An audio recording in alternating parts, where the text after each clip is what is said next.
Hello guys and welcome back to Law Chakra, जहां हम बात करेंगे देश में बढ़ते रिलीजियस डिसहार्मनी की। मस्जिदों को मंदिर में कन्वर्ट करने की डिमांड्स ने देश को दो टुकड़ों में बांट दिया है और हमारे सामने ये सवाल भी पैदा कर दिया है कि क्या इन लड़ाइयों को रोकने के लिए लॉ कमजोर पड़ रहा है? क्या जुडिशरी के पास ऐसे कोई हथियार नहीं है जिसकी वजह से वे ये होने से रोक सके? हालांकि लास्ट हियरिंग में अपनी पावर दिखाते हुए सुप्रीम कोर्ट में सीजीआई संजीव खन्ना ने एक ऐसा ऑर्डर पास किया था जिससे ये लड़ाइयाँ थोड़ी शांत हुई थी। सुप्रीम कोर्ट ने कहा कि जो केसेस ऑलरेडी पेंडिंग है, जैसे ज्ञानवापी मस्जिद, मथुरा शाही ईदगाह और संभल जामा मस्जिद के केसेस में, उनमें कोर्ट्स अभी के लिए कोई इफेक्टिव या फाइनल ऑर्डर्स इंक्लूडिंग सर्वे का ऑर्डर पास नहीं करेंगे। हालांकि बीते दिन कुछ ऐसा हुआ है जिसकी वजह से लोग कह रहे हैं कि सुप्रीम कोर्ट के ऑर्डर्स वायलेट हुए हैं और ये घटना और कहीं नहीं बल्कि यूपी के संभल मस्जिद के पास देखने को मिली है। तो क्या सच में सुप्रीम कोर्ट का ऑर्डर वायलेट हुआ है या नहीं, और भला ऐसा क्या एक्शन संभल में देखने को मिला है? चलिए देखते हैं। तो जैसा कि आपको ध्यान होगा, दिसंबर 13 को उत्तर प्रदेश के संभल में एक प्राचीन मंदिर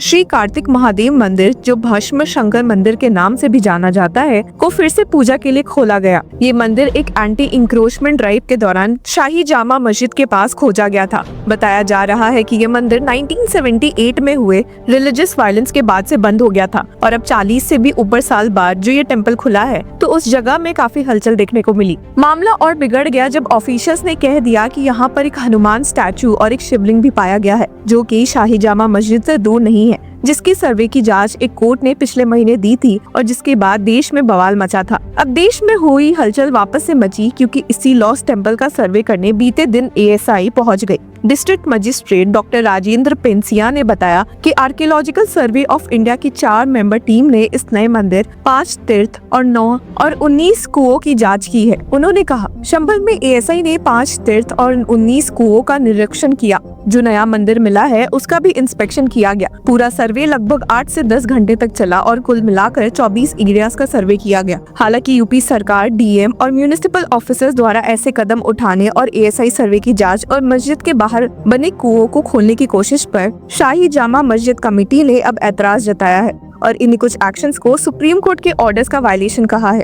the chairman of the Shahi Jama Masjid committee has accused the Uttar Pradesh government, district magistrate, DM and municipal council officials of trying to change the character of the ancient well. 16 दिसंबर को मस्जिद चेयरमैन ने सेक्शन 80 सीपीसी और सेक्शन 326 म्युनिसिपल एक्ट 1916 के तहत एक legal notice जारी किया था। इस नोटिस में संभल के डीएम को चेतावनी दी गई कि इस तरह की कोई भी कोशिश न सिर्फ इलीगल होगी बल्कि मुस्लिम कम्युनिटीज के रिलीजियस सेंटिमेंट्स को ठेस पहुंचाएगी और समाज में तनाव का माहौल पैदा कर सकती है। In the notice, advocate Shakeel Ahmed Warsi on behalf of the chairman of the mosque committee, lawyer Zafar Ali, claimed that the old well is located under the eastern wall of the mosque and is its part and property. Notice के मुताबिक मुस्लिम communities इसे कई सालों से वुजू के लिए इस्तेमाल करते आ रहे हैं। ये कुआं मोटर से चलाया जाता है और सिर्फ मुस्लिम्स के लिए है। ना तो इस कुआं का कभी किसी गैर मुस्लिम ग्रुप के रिलीजियस एक्टिविटीज के लिए इस्तेमाल हुआ है और ना ही किसी ने इसमें दखल दी है। कमेटी का कहना है कि नगर पालिका परिषद संभल और अन्य सरकारी अधिकारी मस्जिद के जमीन के अलग अलग एरिया जैसे कि प्लेटफॉर्म, कब्रिस्तान और कुआं का निरीक्षण और सुधार करना चाहते हैं, जो मुस्लिम कम्युनिटीज के लिए परेशानी पैदा करेगी और समाज में असंतोष बढ़ाएगी। नोटिस में ये भी कहा गया है कि the act would be against supreme court orders and the places of worship act 1991 which forbids any renovation, repair or alteration of places of worship. Committee ने चेतावनी दी कि अगर कुआं या मस्जिद की किसी भी जमीन के एरिया में छेड़छाड़ की गई तो मस्जिद कमेटी कानूनी कार्रवाई करेगी। हर तरह के नुकसान और सामाजिक तनाव के लिए संभल के डीएम, उत्तर प्रदेश सरकार और नगर पालिका परिषद संभल जिम्मेदार होगी। नोटिस में ये भी कहा गया है कि ऐसे कदम मुस्लिम कम्युनिटीज के धार्मिक भावनाओं को गहरी ठेस पहुंचाएंगे और एरिया की शांति के लिए हानि पैदा करेंगे। हालांकि डीएम संभल डॉक्टर राजेंद्र पेंसिया ने कहा है कि I have not received any such notice. A response will be given accordingly after receiving the notice. The court order is for inside the mosque, the well and the cemetery are outside the building. We have asked for no construction in the cemetery but for its cleaning. The well is close to people and will be reopened for public use as it was made accessible in the past. इसके अलावा doctor Pensiya ने ये भी बताया कि ASI ने जो latest जांच की है वो अपने फाइंडिंग्स पर एक रिपोर्ट प्रशासन को सौंपेगी। संभल जिला प्रशासन ने एएसआई से मंदिर और कुएं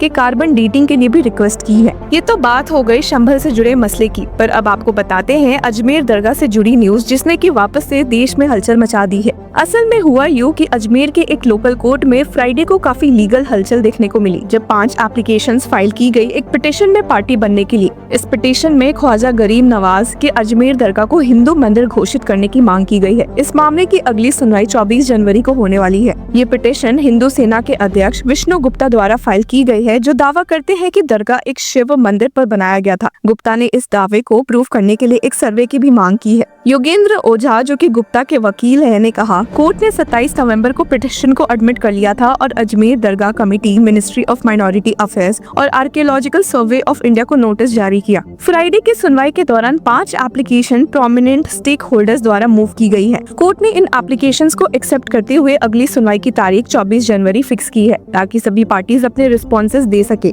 ASI, ministry of minority affairs और अजमेर दरगाह कमेटी ने कोर्ट के नोटिस का जवाब देते हुए पिटिशनर के दावे को सपोर्ट करने वाले डॉक्यूमेंट्स की भी मांग की है। ये डॉक्यूमेंट्स इस बात को स्पष्ट करेंगे कि क्या दरगाह बनने से पहले साइट पर एक शिव मंदिर था। इस पिटिशन ने मुस्लिम नेताओं के बीच काफी नाराजगी पैदा कर दी है। उन्होंने इसे देश की एकता और भाईचारे के खिलाफ बताया है। अंजुमान कमेटी के एक प्रतिनिधि ने कहा कि such developments are against the unity and brotherhood in the country and must be stopped. Ajmer Sharif dargah, जो Persian Sufi saint Khwaja Moinuddin Chishti के सम्मान में बनाई गई थी, भारत के सबसे पवित्र मुस्लिम श्राइन्स में से एक है। अब इन सबके साथ देश का माहौल काफी इंटेंस हो चुका है, इतना कि उत्तर प्रदेश के संभल में मुस्लिम्स खुद ही अपने घर तोड़ रहे हैं, जहां पिछले हफ्ते एक प्राचीन मंदिर का पता चला था। अब इस केस में आपकी क्या राय है, हमारे साथ जरूर शेयर करें। Until then, keep following Law Chakra. Hello law lovers and justice seekers, welcome to Law Chakra. हम आपके लिए लेकर आए हैं कुछ बहुत ही exclusive. Introducing Law Chakra prime membership, जो आपको देगा exclusive access like never before. चाहते हो कि सबसे पहले आपको मिले latest legal updates? Law Chakra prime के साथ आपको मिलेगा early access to exclusive content, critical case analysis, courtroom battle का ब्रेकडाउन, वो भी बाकी व्यूअर्स से पहले। मोर अपडेट्स, मोर एनालिसिस,